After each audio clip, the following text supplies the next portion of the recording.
آپ سے کوئی کہے جی قرآن ثابت کرو اللہ کی طرف سے، سب سے پہلی بات تو اس کی پریزرویشن، یہی انف ہے کہ قرآن از دی اونلی اسکرپچر آن ارتھ جو پریزرو ہوا ہے سائنٹیفک میتھڈ سے۔ کیسے؟ University of Munich Germany, university of Munich, ان کے تھیولوجی کا جو ڈپارٹمنٹ ہے وہاں ایک ریسرچ ہوئی بہت بڑی، ابھی 1980s کی غالباً ریسرچ ہے۔ پوری دنیا سے 1500 قرآن کے نسخے جمع کیے انہوں نے ڈفرینٹ ممالک سے، جہاں جہاں سے وہ جمع کر سکتے تھے اولڈ قرآن کے نسخے، اور ان کو آپس میں کمپیئر کیا۔ Guess what? تمام کے تمام نسخے بالکل سیم ٹو سیم تھے، اینڈ دے کنکلوڈیڈ کہ واقعی ہی قرآن ادھر سے ادھر نہیں ہوا، ایک بھی لفظ ادھر سے ادھر قرآن کا نہیں ہوا۔ یہ نان مسلمز پروو کریں۔ یونیورسٹی آف لنڈن اس کی ریسرچ ہے۔ اس خاتون نے، میں آپ کو دے بھی دوں گا اس کا نام کلاس کے اینڈ پہ، اس خاتون نے کاربن ڈیٹنگ کے ساتھ ثابت کیا 7th سینچری کے قرآن کے کچھ نسخے، کلیمڈ تھا کہ یہ 7th سینچری کے نسخے کسی شاید پتے پہ تھے یا ٹیبلٹ پہ لکھی ہوئی تھی قرآنی کچھ آیات۔ اس نے کاربن ڈیٹنگ کی۔ کاربن ڈیٹنگ سمجھتے ہیں؟ کسی چیز کی ایج فائنڈ کرنے کے لیے ہوتی ہے۔ کاربن ڈیٹنگ سے اس خاتون نے ثابت کیا کہ یہ واقعی 7th سینچری کا نسخہ ہے، یعنی قرآن از دی اونلی بک جس کا وہی اسکرپچر ہمارے پاس موجود ہے جو اس وقت ہے۔ آپ کرسچن سے پوچھیں ود آل ڈیو ریسپیکٹ کہ آپ ہمیں لیٹن میں اوریجنل جو بائبل ہے وہ دکھا دیں کہاں پہ پڑھی ہوئی، لیٹن لینگویج میں جو اوریجنل آپ کی لینگویج تھی جس میں بائبل ایکچولی آئی تھی وہ کہاں پر ہے، اس کے نسخے کہاں پر موجود ہیں۔ آپ صرف ان سے اتنا سوال کر لیجئے۔ اور دوسرا سوال، چلے وہ بتا دیں گے کہاں ہے، کہ ویٹیکن میں۔ کیا ایکسیسیبل ہے وہ عام آدمی کو؟ یہ ہے اصل سوال۔ عام آدمی کو ایکسیسیبل ہے؟ نو۔ قرآن تو ہر عام آدمی کو ایکسیسیبل، قرآن تو بچہ پڑھ سکتا ہے، بچہ سمجھ سکتا ہے۔ بہرحال تو یہ 4 آرگومنٹس ہم دیتے ہیں۔ دیکھیں، ایک تو وہ بتا دیا پریزرویشن، لیکن اب میں آپ کو ایک مثال دیتا ہوں۔ سپوز ایک آئی اسپیشلسٹ ہے ڈاکٹر، اس نے 100 سال پہلے آئی کے اوپر ایک کتاب لکھی ہے۔ آپ بتائیں 100 سال بعد اس کی کتاب میں ایرر کے چانسز ہیں؟ نئی ریسرچ آ گئی، مائکروسکوپ آ گیا، سرجیکل انسٹرومنٹس آ گئے، آنکھ کو کھول کر دیکھ لیا گیا۔ یہ کہتے ہیں ٹیسٹ آف ٹائم، ٹھیک ہے، اس کو کہتے ہیں the impact of time upon the information in the book, the test of time. Quran پہ لگائیں، 1500 سال ہو گئے، قرآن میں کتنی انفارمیشنز ہیں؟ فزکس ریلیٹڈ ہے، بایولوجی ریلیٹڈ ہے، جیوگرافی ریلیٹڈ ہے، زوالوجی ریلیٹڈ ہے، قرآن میں جو ہے وہ ایمبریولوجی ریلیٹڈ انفارمیشن موجود ہے، قرآن میں ہسٹوریکل انفارمیشن ہے، ہسٹوریکل فیکٹس جو بھی میں آپ کو دکھاؤں گا، قرآن میں سوشولوجی، انہیریٹنس لاز اور کتنی چیزیں موجود ہیں۔ وقت کے ساتھ ساتھ وہ چیزیں ڈسپروو ہو رہی ہیں کہ پروو ہو رہی ہیں؟ قرآن تو بالکل الٹ سمت میں چل رہے ہیں۔ دنیا کی ہر کتاب کا نالج پرانا ہوتا ہے، ہر سال کے ساتھ قرآن کا ثابت ہوتا جا رہا ہے۔ دس از دا فرسٹ آرگومنٹ۔ دوسرا، اگر میں آپ کو کہوں وہ ڈاکٹر آئی اسپیشلسٹ، اس نے صرف آئی پر بات نہیں کی، کڈنی پہ بھی بات کی ہے، پھیپڑوں پہ بھی بات کی ہے، اس نے دل پر بھی بات کی ہے، دماغ پر بھی بات کی ہے۔ اب ایرر کے چانسز زیادہ ہیں کم؟ زیادہ۔ پہلی تو بات وہ تھا آئی اسپیشلسٹ۔ دوسری بات یہ ہے کہ اتنے موضوع پہ بات کرے گا، پہلے 10 ایررز نکلنے تھے، اب تو 100 نکلیں گے۔ اس کو کہتے ہیں impact of varied subjects on the possibility of error in the book, test of varied subjects. Quran میں صرف ایک بات تو نہیں ہے، میں نے آپ کو بتایا جیوگرافی ہے، سوشولوجی ہے، سائیکالوجی ہے، ٹھیک ہے، ایمبریولوجی ہے، زوالوجی ہے، اسٹرانومی ہے، کوانٹم میکینکس کے ایون کانسیپٹس قرآن میں ہم نظر آ رہے ہیں۔ اتنے ویریڈ سبجیکٹس کے ساتھ تو ایرر کا چانس بڑھنا چاہیے تھا، کیا خیال ہے؟ لیکن ایرر تو دور کی بات، اب تو لوگ قرآن میں سے چیزیں نکال کے جو ہے وہ تلاش کر رہے ہیں کہ سائنس کو اب اسٹڈی کیا جائے، قرآن سے رول نکال کے قرآن کو جو ہے وہ گائیڈنس بنا کر ایک چیز کی ریسرچ کی جائے۔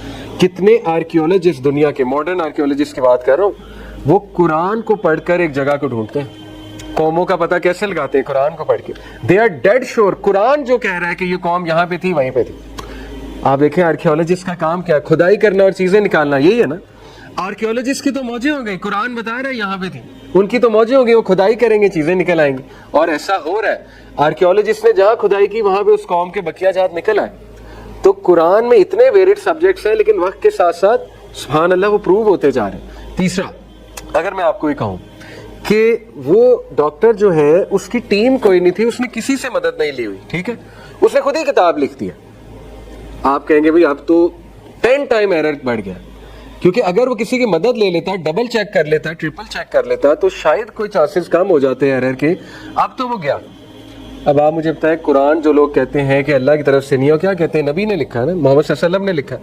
محمد صلی اللہ علیہ وسلم کے پاس کوئی ٹیم تھی کیا؟ سنگل آتھر سپوز کر لیں انہوں نے لکھی ہے، کیا سنگل آتھر اس طرح کتاب پروڈیوس کر سکتا ہے؟ جبکہ انہیں سائنٹیفک نالج نہیں ہے اس دور کا، جبکہ انہوں نے بحری سفر آج تک نہیں کیا، انہیں کیا پتہ سمندر میں جو ہے وہ کتنی لیئرز ہوتی ہیں.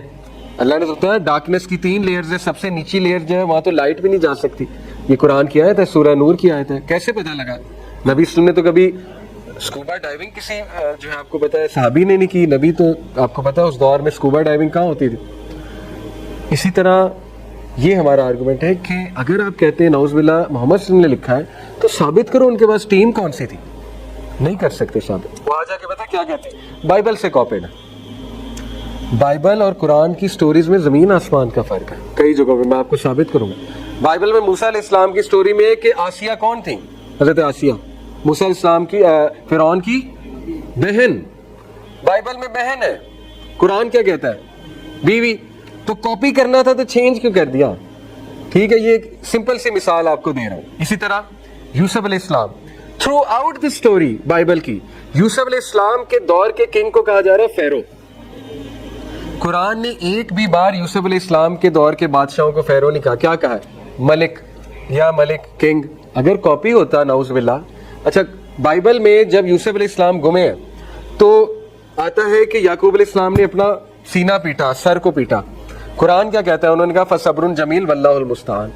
یہ کیوں نہیں کاپی کیا؟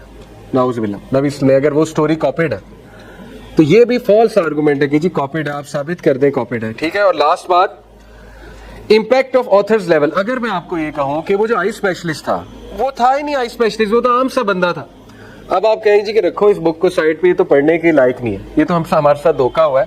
ایسے ہی کہہ رہے تھے آئی اسپیشلسٹ ہے، اس کو کوئی بھی نہیں پڑھے گا. غلطی نکالنا تو دور کی بات، پڑھے گا بھی کوئی نہیں. اب آپ مجھے بتائیں، ہمارے نبی صلی اللہ علیہ وسلم ان لیٹرڈ تھے، امی ان لیٹرڈ تھے. ہمارے نبی صلی اللہ علیہ وسلم لکھنا پڑھنا نہیں جانتے تھے، جو اس دور میں لکھنے پڑھنے کے جو رولز تھے. آپ مجھے بتائیں کہ کیا نبی صلی اللہ علیہ وسلم جنہوں نے ہسٹری نہیں پڑھی، شاعری نہیں آتی تھی ہمارے نبی کو، ہمارے نبی نے ہسٹری میں کوئی ریکارڈ نہیں ملتا کہ کوئی اشعار کہے ہوں. ہمارے نبی نے شاعری کے رولز نہیں آتے تھے، ہمارے نبی نے ہسٹری نہیں پڑھی، ہمارے نبی نے کوئی استاد ایسا نہیں تھا جو انہیں کوئی گریکس کی باتیں بتائے، کوئی سائنٹیفک نالج دے. یہ سارا کلام کہاں سے آ گیا؟ اور ایک شخص جو سائیکولوجیکل سٹریس میں ہے، ہمارے نبی بھی کتنا سائیکولوجیکل سٹریس آتا تھا. مشرکین جو ہے وہ سازشیں کر رہے ہیں اور جان کو جو ہے وہ دھمکی دی جا رہی ہے، بیٹیوں کو طلاق ہو رہی ہے، شیبے ابھی طالب ہو رہا ہے. کوئی شخص اس مینٹل سٹیٹ میں، مینٹل سٹیٹ سے مراد ہے یعنی کہ ہمارے نبی غم میں بھی ہوتے تھے، نیچرل تھا. ٹھیک ہے. کیا اس سٹیٹ میں اس طرح کی کتاب لکھی جا سکتی ہے قرآن مجید؟ امپاسبل. تو یہ 4 ہمارے آرگومنٹس ہیں لاجیکل کہ دیٹس وائی قرآن. ٹھیک ہے.